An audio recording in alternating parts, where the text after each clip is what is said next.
Ayah pria ini telah meninggal selama 15 tahun, tetapi pagi ini ia menerima warisan tak terduga dari ayahnya. Penasaran, ia membukanya dan melihat. Itu adalah patung es penguin. Ia dengan hati-hati meletakkan penguin itu di atas meja. Satu panggilan telepon kemudian, penguin itu secara ajaib hidup kembali. Tetapi ketika ia berbalik lagi, penguin itu telah menghilang. Saat ia bertanya-tanya, sebuah panggilan aneh menariknya. Dia perlahan-lahan berbalik. Ya ampun, ini adalah penguin hidup. Pria itu dengan hati-hati mendekati penguin. Ia menyentuhnya dengan tangannya. Setelah memastikannya hidup, dia mengambilnya dalam pelukannya. Namun, penguin itu tidak terpengaruh. Dia memberinya hadiah. Pria itu tidak berdaya, tetapi ia tidak punya pilihan selain memasukkan penguin ke dalam bak mandi dengan es batu, dan bergegas pergi bekerja. Tetapi sedikit yang ia ketahui, ini bisa saja membunuhnya. Karena segera setelah pria itu pergi, penguin tidak bisa menahan kegembiraan dan kegembiraannya. Melompat dan melompat di bak mandi, dan bahkan mencoba terbang. Tetapi secara tidak sengaja menyalakan keran. Setelah beberapa saat, kolam air terisi. Penguin-penguin itu sangat bahagia. Bak mandi seperti samudra saat ini.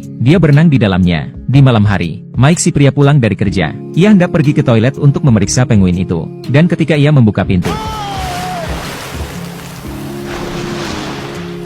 berkat tangan Mike yang cepat, dia tidak tersapu oleh air. Tetapi hal itu hampir membunuhnya. Tetapi kemudian penguin itu memberinya hadiah lain. Mike tidak tahan lagi. Ia memutuskan untuk mengusir penguin itu. Ketika ia menghubungi banyak organisasi, dan tidak ada satupun dari mereka yang bisa mengambil penguin itu. Tidak ada yang bisa ia lakukan. Mike tidak punya pilihan selain melawan penguin sampai akhir yang pahit. Dan begitulah adanya. Mike dan penguin saling menatap satu sama lain. Malam telah berakhir. Keesokan paginya,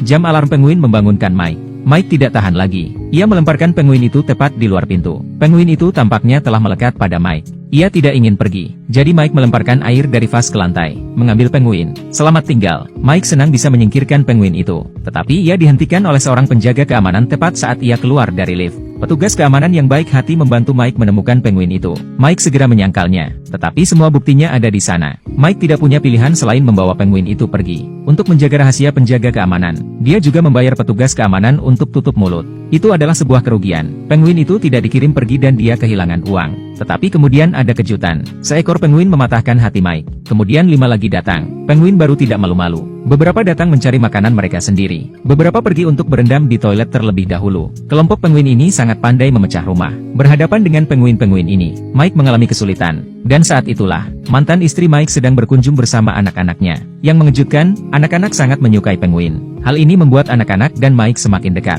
Sementara Mike menikmati momen kebahagiaan yang langka. Bel pintu berbunyi lagi. Kali ini adalah petugas pengawas hewan. Dia mengatakan kepada Mike bahwa dia bisa membawa penguin-penguin itu pergi. Tapi itu adalah kesempatan langka ketika Mike begitu bahagia dengan keluarganya. Ia tidak tega merusaknya. Jadi, ia meminta staf untuk kembali di lain hari. Putranya mendengar percakapan mereka. Ia membuat ayahnya bersumpah bahwa ia tidak akan pernah memberikan penguin-penguin itu. Mike harus setuju. Meskipun Mike tidak menyukai ruangan penguin. Tetapi kabar baiknya adalah, anak-anak secara sukarela datang kembali besok. Hal ini tentu saja membuat Mike, yang biasanya hanya melihat anak-anaknya setiap setengah bulan sekali, merasa senang. Tetapi bagaimana bergaul dengan 6 penguin? Itu adalah tugas yang sulit bagi Mike.